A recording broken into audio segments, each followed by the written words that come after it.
Assalamualaikum warahmatullahi wabarakatuh. Saya Surya Andika, mahasiswa Universitas Riau, jurusan Teknik Informatika. Di sini saya akan menjelaskan tentang mata kuliah Sistem Operasi, yaitu materi tentang penjadwalan proses. Nah, penjadwalan proses. Jadi, penjadwalan proses itu merupakan pembagian waktu yang dilakukan agar suatu proses dapat berjalan sepanjang waktu dan penggunaan CPU itu menjadi lebih maksimal. Jadi, tujuan dari pembagian waktu ini adalah untuk mengganti CPU antara proses-proses yang begitu sering kita lakukan sehingga pengguna dapat berinteraksi dengan program lain di saat CPU sedang bekerja. Nah, jadwalan proses ini dia terbagi menjadi tiga. Yang pertama, saya akan menjelaskan tentang penjadwalan antrian. Penjadwalan antrian adalah ketika suatu proses masuk ke sistem, mereka diposisikan pada antrian job. Kemudian antrian job ini terdiri dari segala proses yang ada pada sistem. Nah, penjadwalan ini dalam bentuk antrian disimpan sebagai line list dan berisikan pointer awal dan pointer akhir. Nah, di sini ada contoh gambar dari penjadwalan antrian. Dari setiap kotak segi 4 menunjukkan sebuah antrian. Kemudian dari kotak segi 4 ini dia ada dua tipe antrian yang menunjukkan antrian yang siap dan kemudian ada perangkat device queue. Kemudian sedangkan lingkaran ini menunjukkan sumber-sumber yang melayani sistem.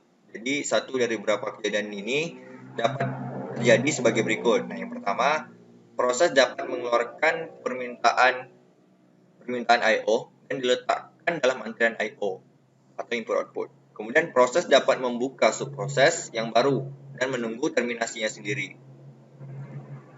Kemudian proses dapat diganti secara paksa dari CPU sebagai hasil dari interupsi dan kemudian diletakkan kembali dalam ready queue yang di sini menunggu interupsi, kemudian dia terjadi interupsi dan diletakkan lagi ke ready queue.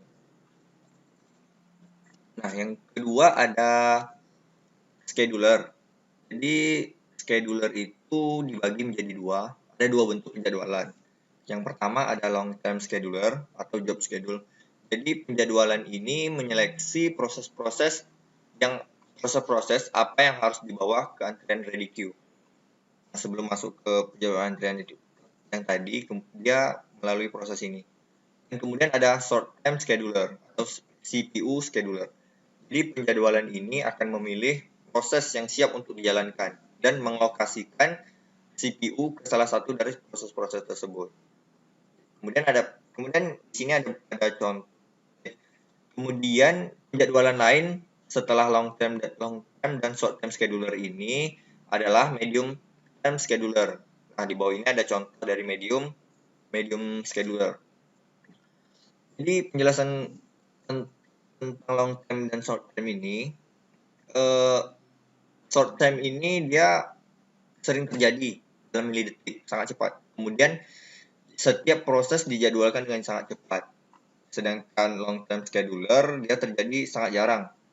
Dan sehingga setiap proses dijadwalkan dengan sangat lambat. Biasanya long term scheduler ini dia digunakan untuk mengawasi tingkat multi-programming. Nah, secara umum proses ini bisa digambarkan menjadi dua, yaitu yang pertama ada input output bound process. Jadi input output bound process ini dia adalah proses-proses yang membutuhkan waktu lebih banyak untuk mengeksekusi input output daripada melakukan komputasi, sehingga CPU burst yang dibutuhkan menjadi lebih singkat. Dan yang kedua ada CPU bound process. Jadi proses ini membutuhkan lebih banyak waktu untuk melakukan komputasi daripada menjalankan I/O, sehingga CPU burst yang digunakan itu menjadi lebih lama. Di sini ada contoh dari medium term scheduler.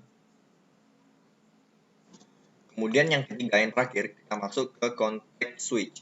Jadi saat CPU berpindah dari satu proses ke proses yang lain, sistem harus menyimpan status dari proses yang lama dan kemudian membawa state proses baru yang sudah disimpan.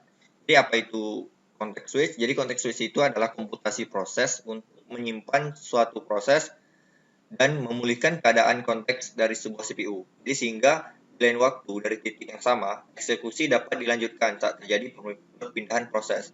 tapi sistem ini tidak bekerja. Kemudian dengan demikian akan memungkinkan beberapa proses untuk bisa berbagi dalam satu CPU. Jadi konteks switch inilah yang menjadi fitur terpenting sebagai bagian dari multitasking sistem operasi. Sedangkan untuk waktu konteks switch tergantung pada perangkat keras yang kita gunakan. Nah, demikianlah yang dapat saya jelaskan tentang penjadwalan proses. Lebih dan kurang saya mohon maaf. Apabila terjadi banyak kesalahan, mohon dimaafkan karena kita juga sama-sama masih belajar. Saya akhiri dengan Assalamualaikum warahmatullahi wabarakatuh.